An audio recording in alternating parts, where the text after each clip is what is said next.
Hello, ಹಾ. ಎಲ್ಲೋ ನಂದ್ 2,000 ಕೊಡ್ತೀನಿ ಅಂತ ಮೊನ್ನೆ ಇಸ್ಕೊಂಡೋಗ್ಬಿಟ್ಟು ಇನ್ನೂ ಕೊಟ್ಟಿಲ್ಲ. ಕೊಡ್ತೀನಿ ಮಚ್ಚ. ಯಾವಾಗ ಕೊಡ್ತೀಯಾ? ಹಿಂಗೇನ್ 2,000 ತಾನೇ ಬೇಕು? ನಾನು ಕ್ವಶನ್ ಕೇಳ್ತೀನಿ, ಅದಕ್ಕೆ ಕರೆಕ್ಟ್ ಆಗಿ ಆನ್ಸರ್ ಕೊಟ್ಬಿಡು. 2,000 ಅಲ್ಲ, ನಿಂಗೆ 5,000 ಕೊಡ್ತೀನಿ. 5,000? ಹಾ.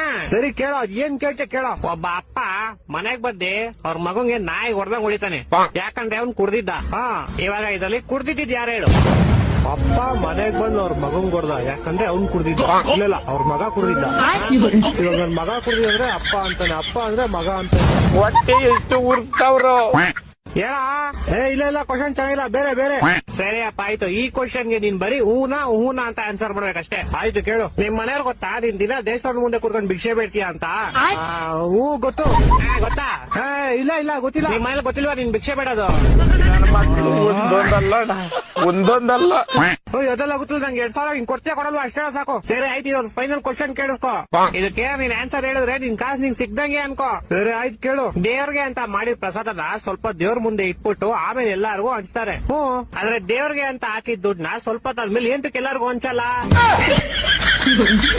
ಹೌದು, ಮತ್ತೆ ಇಷ್ಟು ವರ್ಷದಿಂದ ಈ ಕ್ವಶನ್ ನನ್ ತಲೆಗ್ ಬಂದೇ ಇರ್ಲಿಲ್ಲ. ನಿನ್ ಕಾಸು ನಾನಲ್ಲ, ದೇವಸ್ಥಾನ ಪೂಜಾರಿ ಕೊಡ್ಬೇಕು. ಹೋಗೋರ್ನ ಕೇಳು. ಹ್ಞೂ ಮಚ್ಚ, ಇವಾಗ್ಲೂ ಕೇಳ್ತೀನಿ ತಾಳು.